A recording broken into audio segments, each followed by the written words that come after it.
Kumusta mga brad? Sabay nila kapag mataas yung displacement ng motor mo, mas astig ka. Kung ikukumpara kasi sa mga small displacement, mas lingunin talaga yung mga motor na may mas matataas na sisi. Pero pag sumemplang mataas din ang pagsisisi. Hindi ko naman po nila lahat, pero karamihan din po talaga sa mga taong may mataas na sisi na motor. Mataas din yung tingin nila sa sarili nila. Panay bomba-bomba sa traffic light, panay hataw-hataw sa kalsada, o overtake na nga lang sa'yo, bubombahan ka pa. Kaya ang resulta, bida sila. Bida ang saya.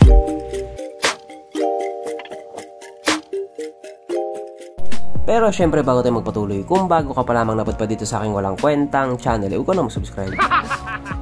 So yun na nga, hindi ko naman po nila lahat, pero karamihan po sa mga nakakasabay kong naka big bike, parang palaging nakatakbong busabos Ironman. Hindi po natin may tatanggi na kapag nakakita tayo ng big bike sa kalsada, naastigan talaga tayo. Astig talaga sila. Isa po kasi ang mga big bike sa may napakagwapong itsura ng motor. Maangas yung tindig at may napakagwapong looks. Ito nga yung klase ng mga motor na kahit pangit ka, pero may big bike ka, pangit ka pa din. Pero alam nyo ba, bukod nga po sa big bike, meron din pong ibang motor na kahit small displacement sila, napakaastig din nilang tignan.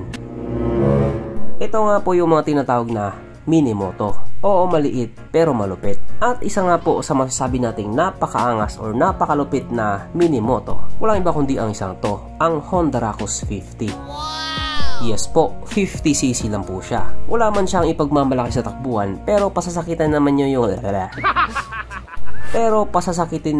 niya yung leeg nyo sa kakatingin sa kanya or sa kakalingon sa kanya. Siguro nga hindi lahat ng tao ma-appreciate itong itsura ng motor na ito. Pero para sa akin, napakaangas niya talaga. Para nga po doon sa mga hindi nakakalam, doon po sa Amerika, isa nga po ang motor na ito sa mga paborito nilang isali sa mga motor show. Konting bihis na lang kasi sa kanya, pandiinan na talaga. Kahit nga dito sa all stock niya, may palag na rin talaga. Yung pormahan kasi niya, pang rugged talaga.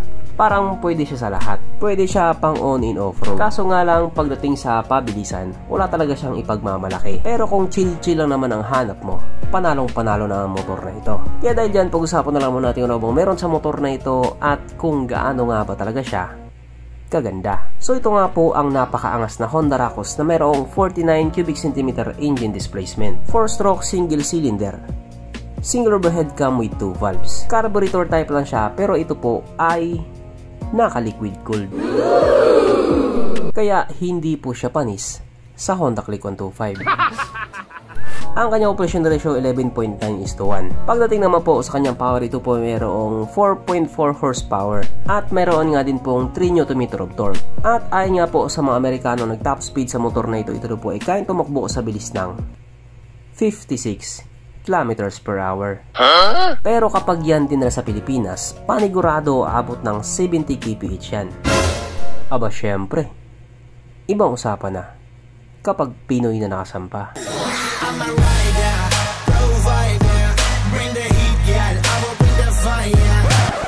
Ang kanyang tangke ay kaya magkarga ng 4.9 liters fuel tank capacity na kumukonsumo naman na po ng 52 kilometers per liter. So para nga po sa isang 50cc na naka-carb type na kumukonsumo ng ganon, pwede na.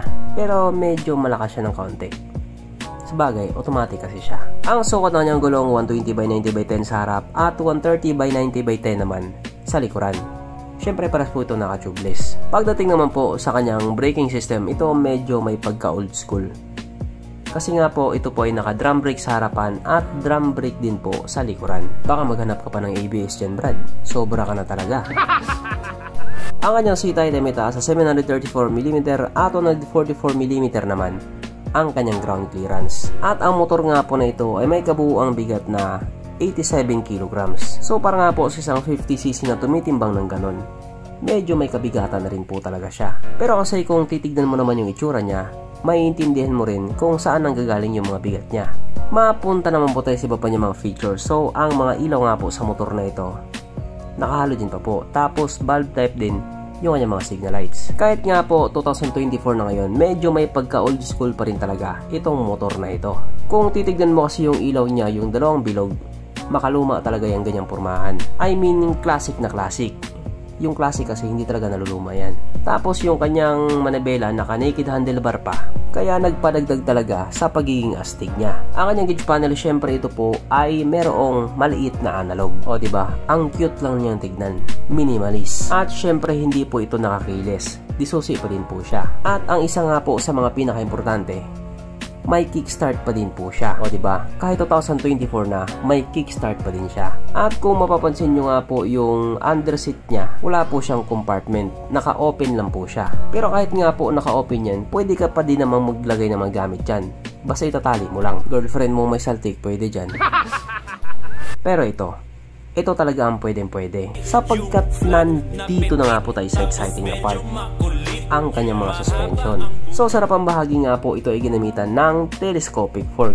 At sa likod naman, ito po ay gumagamit ng single shock absorber, na ayon nga po sa mga tao na nakagamit sa motor na ito, maganda ang bounce.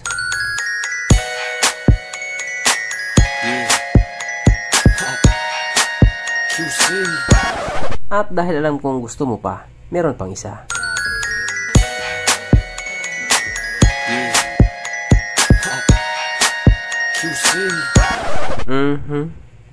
Panigurado. Wala na namang nalungkot.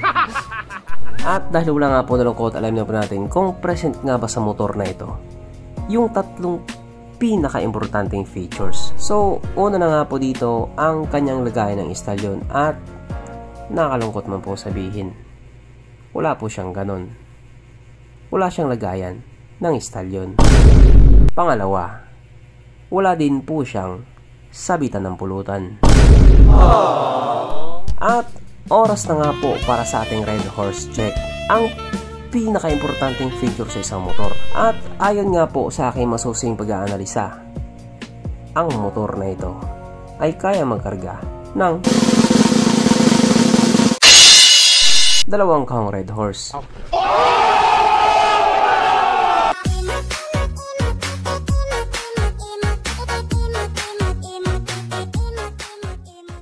So therefore ang motor na ito, recommended na lang. At ang pinakamalaking tanong nga po ng mga tao ngayon, magkano? Tugma ba kaya yung presyo niya para sa isang 50cc na motor? At ito na nga po. Ang presyo po ng Honda Racus ay $2,899 na kung i-convert nga po natin into Philippine peso, ito po ay papatak ng 162,000 pesos.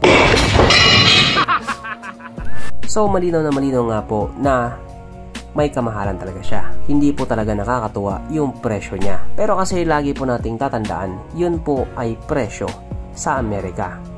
Dollar po yun, dollar. At para naman doon sa mga magtatanong kung ilalabas mo ang motor na ito dito sa Pilipinas, dapat noon pa. Kaso nga. Kaya ang ginagawa nga po ng ilan, nag-i-import po sila. Yes po, nag-i-import po sila. Silang mga maraming pera. Kaya kung trip mo ang motor na ito, dapat marami ka rin pera. So ganito na lang muna mga brad. Kung may gustong sabihin or gustong idagdag doon sa mga sinabi ko, mag-comment ka na lang mga sa baba. Okay, bye.